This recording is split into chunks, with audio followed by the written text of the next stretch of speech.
સુરેન્દ્રનગર જિલ્લાના મૂળીના ખેડૂત આગેવાનોની નજરકેદ કરવામાં આવ્યા। મુખ્યમંત્રી 4 ફેબ્રુઆરીના રોજ ખાતમુહૂર્ત કાર્યક્રમને લઈને ખેડૂતોની નજરકેદ, ખેડૂતોનો અવાજ દબાવવાનો પ્રયાસ થઈ રહ્યા છે। રામકુભાઈ કરપડા આવતીકાલે સુરેન્દ્રનગર મુકામે મુખ્યમંત્રી હસ્તે મૂળી, વઢવાણ, ધાંગ્રધાના ગામોને જે 45 ગામોને પાઇપલાઇનથી પાણી આપવાની આશરે 417 કરોડની યોજનાનું ખાતમુહૂર્ત કાર્યક્રમ મુખ્યમંત્રીના હસ્તે આવતીકાલે છે। તેમાં મૂળી તાલુકાના ખેડૂતો આગેવાનોની નજરકેદ કરવામાં આવેલ છે અને આ લોલીપોપ સમાન યોજના છે જેને આજ દિન સુધી નાણાકીય મંજૂરી પણ મળી નથી। તેમ છતાં ખેડૂતોને છેતરવાની અને મત લેવા માટે ખોટી રીતે ખાતમુહૂર્ત કાર્યક્રમના તાયફા કરવામાં આવે છે। ત્યારે આજ સવારથી જ ખેડૂત આગેવાનોની નજરકેદ શા માટે કરવામાં આવે છે? કારણ કે આ લોલીપોપ યોજનાનું આ ખેડૂત આગેવાન દ્વારા પર્દાફાશ કરવામાં આવેલ છે।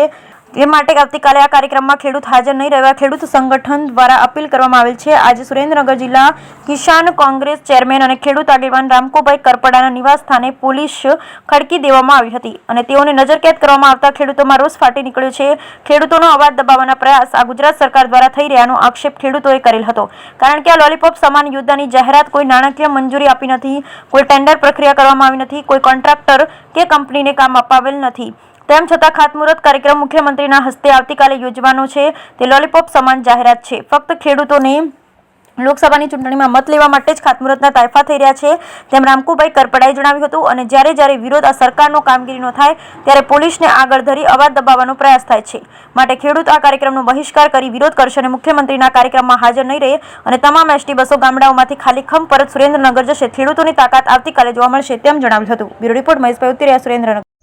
અમારે અત્યારે પાણીની લેનું જે ઉદ્ઘાટન કરવાના છે, ઉદ્ઘાટન કરવા અમે એમાં માગ્યું છે સરકાર પાસે શું કે ભાઈ તમારી નાણાકીય મંજૂરીની વહીવટનું અમને તમે દેખાડો કે ભાઈ અમને નાણાકીય મંજૂરી મળી ગયેલી છે। એ માગ્યું છે, એ સિવાય બીજું કેમ માગ્યું નથી।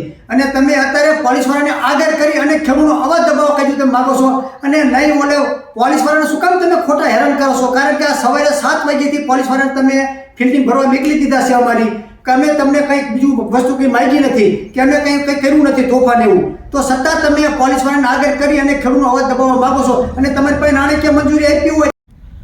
આજે સવારથી જ મારા ઘરે જે પોલીસને ખડકી દેવામાં આવી છે અને અમને નજરકેદ કરવામાં આવ્યા છે, ત્યારે આ સરકાર ખેડૂતોથી બી ગઈ હોય અને અમારા જે ખેડૂતોના સવાલો હતા એ હતા કે નાણાકીય મંજૂરી જે જે 45 વઢવાણ, મૂળી અને ધાંગધ્રાના ગામોને પાણી આપવાની જે યોજના હતી 417 કરોડની, જેમાં 45 ગામોનો સમાવેશ કરવામાં આવેલ છે, પરંતુ આ યોજનાને ખાલી વહીવટી મંજૂરી મળી છે, નાણાકીય મંજૂરી નથી મળી, કોઈ ટેન્ડર પ્રક્રિયા નથી કરવામાં આવી, કોઈ કંપની કે કોન્ટ્રાક્ટરને કામ આપવામાં આવેલ નથી અને સીધું જ આનું ખાતમુહૂર્ત